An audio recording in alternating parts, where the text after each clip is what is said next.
Shalom, selamat pagi Bapak Ibu terkasih di dalam Kristus. Inspirasi pagi hari ini diambil di dalam Pengkhotbah 4 ayat 6. Bunyinya seperti ini. Segenggam ketenangan lebih baik daripada 2 genggam jerih payah.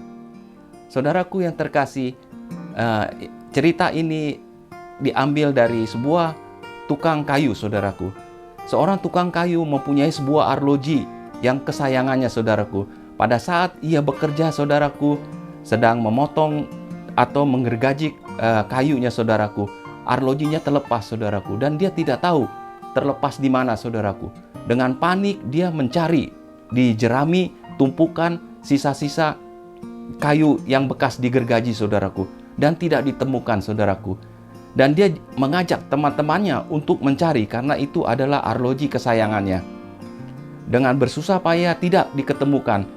Dan dengan bersedih hati, akhirnya tukang kayu itu pulang ke rumah.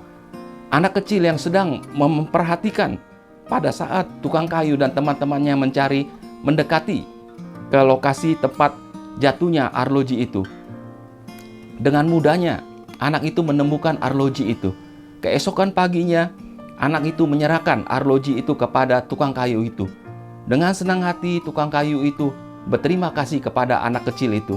Tetapi keingintahuan tukang kayu itu menanyakan kepada anak kecil itu bagaimana ia bisa menemukan arloji itu dengan mudahnya, sedangkan ia dan teman-temannya tidak menemukan arloji itu. Dengan polosnya anak kecil itu berkata, "Saya hanya berdiam diri dan saya mendengar suara dentingan arloji itu, tik, tik, tik, tok." Nah, disitulah saya tahu bahwa arloji itu ada di sana. Saudaraku, dari cerita ini kita bisa ambil, saudaraku, kita perlu ketenangan, saudaraku, bukan kepanikan. Karena kepanikan akan membutakan segala sesuatu kepada kita, saudaraku. Kepanikan emosional juga seperti itu, saudaraku. Kita baru ini mendengar seorang berkendaraan mobil Pajero, saudaraku. Dia dipermasalahkan karena membawa senjata api, saudaraku, dan memukul serta merusak sebuah kontainer karena hanya masalah sepele, saudaraku, karena dia diklakson. Emosinya timbul, saudaraku, kepanikannya timbul, dan pada saat itu dia marah. Saudaraku, ini merupakan pelajaran buat kita semua. Saya juga sering mengalami seperti itu, hal-hal seperti emosional itu. Tapi setelah saya mengetahui dari firman Tuhan yang diambil dalam 1 Petrus 4 ayat 7, bunyinya seperti ini. Kesudahan segala sesuatu sudah dekat. Karena itu kuasailah dirimu dan jadilah tenang, supaya kamu dapat berdoa. Saudaraku yang terkasih, kita di dalam firman ini dikatakan kuasailah diri kita dan tetaplah tenang.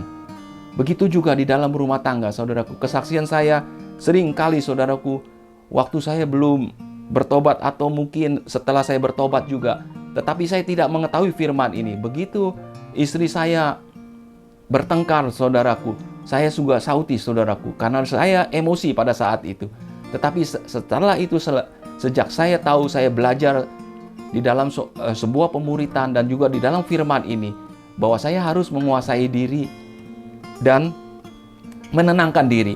Minimal, saudaraku, kita pada saat emosi, istri kita emosi, saudaraku, pada saat kita berdiam diri, minimal emosi istri itu akan berkurang, saudaraku. Dan pada saat setelah dia berkurang, barulah kita mengadakan konsolidasi, saudaraku, menanyakan masalah apa yang sebenarnya terjadi. Saudaraku, inspirasi pagi hari ini semoga bermanfaat untuk kita semua. Terima kasih. Shalom. Amin.